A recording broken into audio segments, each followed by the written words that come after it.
This area lays kind of wet. I mean, it doesn't lay water on it all the time, but the ground's always just kind of a little wet here. This is how we're going to fix that problem. This is a brand new set of these D-Stone ag tires. Some guys call them like a chevron pattern. Somebody's call them tractor pattern.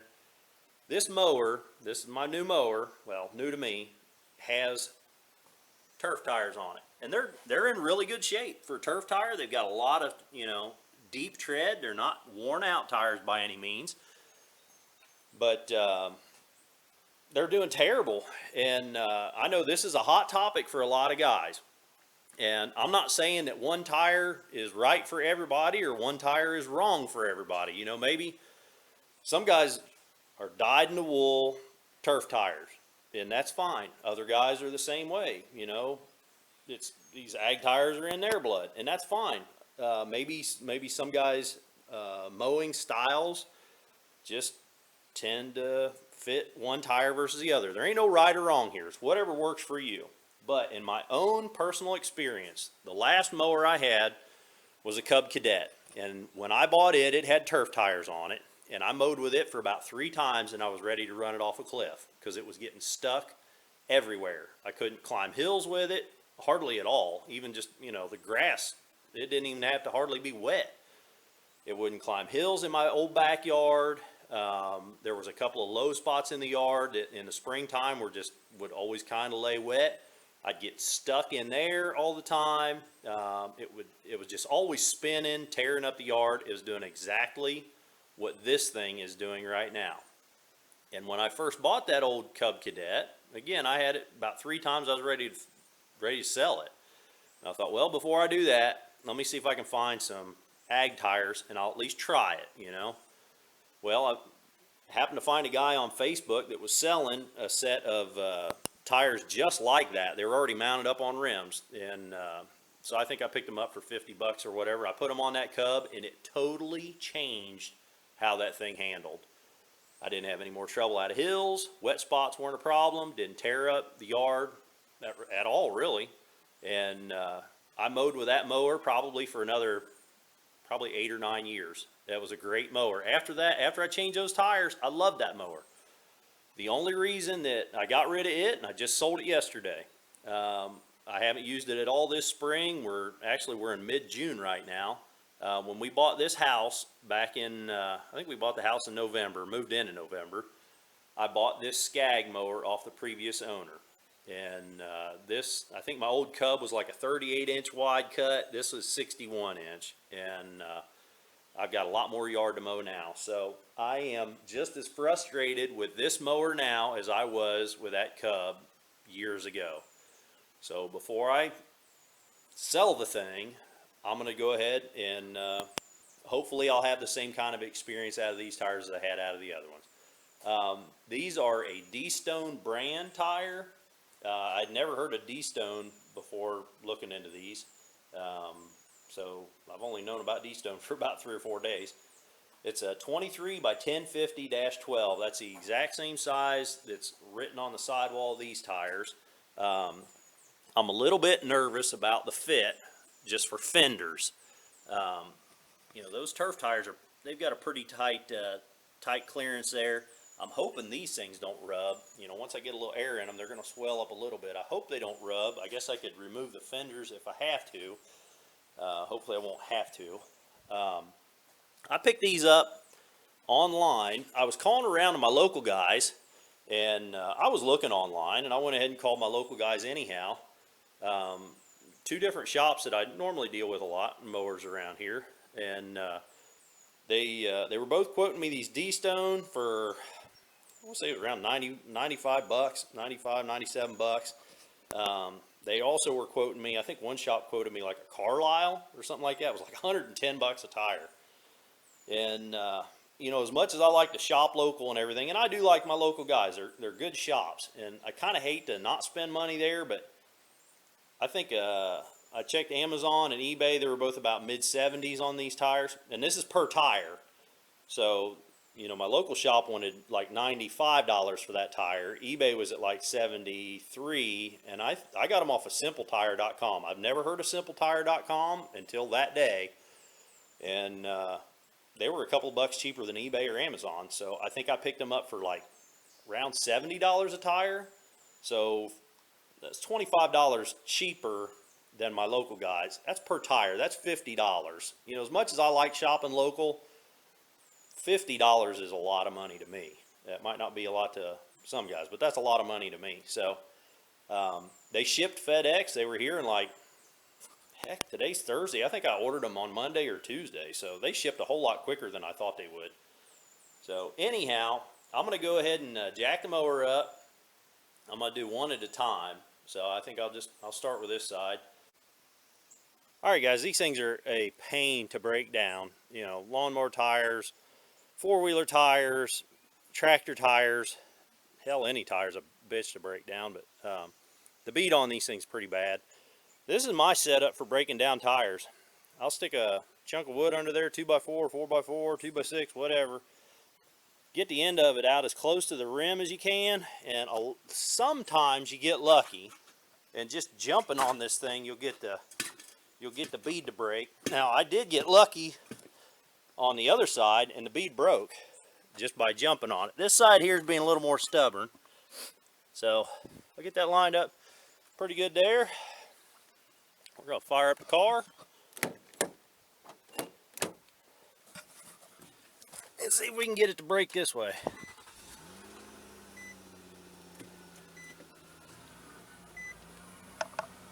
I don't know if you guys will be able to see. I'll hang you upside down anyhow. We'll see if that'll climb up on there.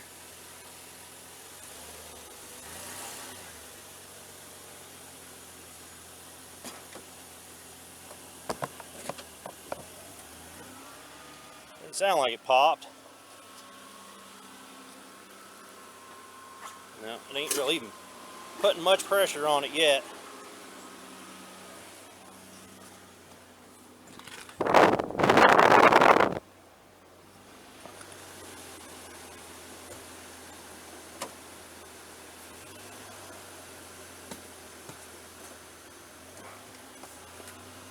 See what we're doing here. There we go. Worked like a charm. So I didn't say it, but before I did anything to, you know, try to break this thing down, I pulled the core out of that valve stem. You can pick up these little tools at the flea market for like a quarter or 50 cents, or you can get them at the parts stores. I think you can get them at Walmart. So I pulled the core out. You definitely want to make sure you do that first. Now I'm going to use my Harbor Freight special tire spoons here. And you could use big screwdrivers or crowbars or whatever. And I'm just going to get in under there and work this around. And you know, it's going to be a fight. It always is. But get that thing popped off of there. I got some soap water. It's a little bit of water and a lot of soap, and that'll act as lube. And you need a lot of lubrication when you're breaking down tires. A little bit when you're mounting them, you need a lot. So anyhow, I'm going to get busy on that. I won't bore you guys with that. Well, ended up not needing any soap water. That one wasn't too bad. I'm guessing that these tires must not be that old. They must not have been mounted up for very long. I really don't know. I didn't ask, when I bought this mower, I didn't ask the old man how old them tires were. But they can be a whole lot tougher than that just was. So I'm going to pay real close attention to the direction that this tire goes on when I put it on the rim. I want it to be like that. So I'm going to wrangle that thing. I'm sure I'm going to need some of that soap this time though. So something I nearly forgot. Don't forget to clean up the bead on your rims. Now these aren't too bad. Sometimes they'll be rusty or dirt really caked on there. These aren't too bad, but I'm taking just some brake parts cleaner and a rag and cleaning this edge and this bead. You want this to seal real well, so you want to make sure there's not any burrs or garbage or dirt, grass, nothing like that in there. You want that to be good and clean. This side here is kind of grungy and chunks of rubber and stuff in it, so I'm going to go ahead and clean that up real good. All right, don't be stingy with the soap. Don't pinch your fingers with your tire irons or screwdrivers or whatever you're using. And just take little bites. That's the one piece of advice I can give you for wrangling these things back on. Take little bites. Otherwise, it's still a fight. I'm going to go ahead and I put the valve core in just now. I'm going to put the air chuck on it. See if it'll take air. It feels like it wants to. Yeah, if it won't, I'll wrap a strap around it or a rope around the circumference of the thing, pull it tight, and that'll get it to seat. Well, that's what it looks like from the back. Actually, a big difference in the width on the things. 8 inches wide tread, 9 inches wide tread. As far as the clearance from the fender, about 1 5/8 inches. Over here, about 1 1/4 inches. Overall height, kind of subjective, 22 inches. 20 3/4. Doesn't look like it's sitting really lopsided, but you know, I guess it's not. Well, I don't know. Maybe it is just a little bit lopsided. Anyhow, I'm pretty happy with it so far. I put about 10 or 12 pounds of pressure in there. The bead seated real easy. So same thing, other side. Well, that was it. It was actually a whole lot more painless than I thought it was going to be. I got them both mounted up. It's getting a little bit dark out. It's getting a little darker in the shop. Hopefully you can see them. Couple of things. Anti-seize. Make sure, well, I always put anti-seize on my lugs. It'll help you, it helps the next guy, and 9 times out of 10, I'm the next guy. So, keep that in mind. Also, one other thing to keep in mind, because these tires are slightly taller than the old tires, now my deck mowing height is going to be different. So I always mow it setting number 4. So say before that might have been 3-inch tall grass. Now maybe my grass at the same setting, because the rear of the mower is jacked up a little bit, that setting might be a little different. It would be probably unnoticeable for most people, but just something to keep in mind. I think we go test this thing out in the very worst spot that I have, and that spot is out next to the barn. So far this year, I have not been able to mow next to the barn one whole pass.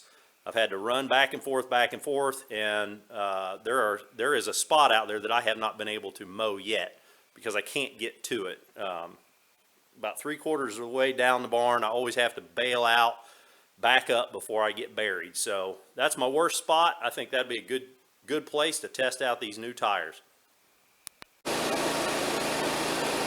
All right, guys, it's getting pretty dark out here, but let's go ahead and give this a try. Now, I'm just driving with one hand, so this is going to be sketchy anyhow.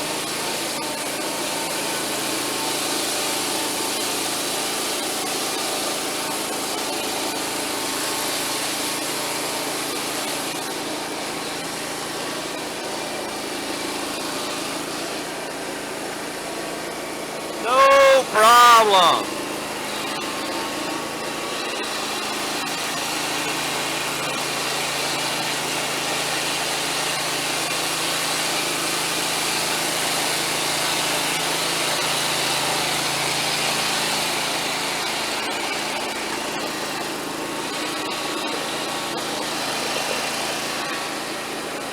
Well, guys, that's the first time I've been able to drive that mower next to that barn like that. I made one pass, turned around, and went right back through it. I didn't spin it all. I did shut the mower off and walk back and look at, kind of my tracks or ruts if I was cutting any, and didn't hurt anything. You could see my tracks in the mud a little bit, which, that's fine with me, but it didn't spin at all. I then went out into the yard, made some tight turns, and just to see how bad those tires might tear anything up. And they didn't hurt the yard any worse than a turf tire would if I were making super tight turns. So I'm pretty happy with this. I hope I helped you with this one, guys. If I did, click that thumbs up button. If you want to see more videos of me working on stuff out here in the garage, click the subscribe button. And until the next video, keep on tinkering.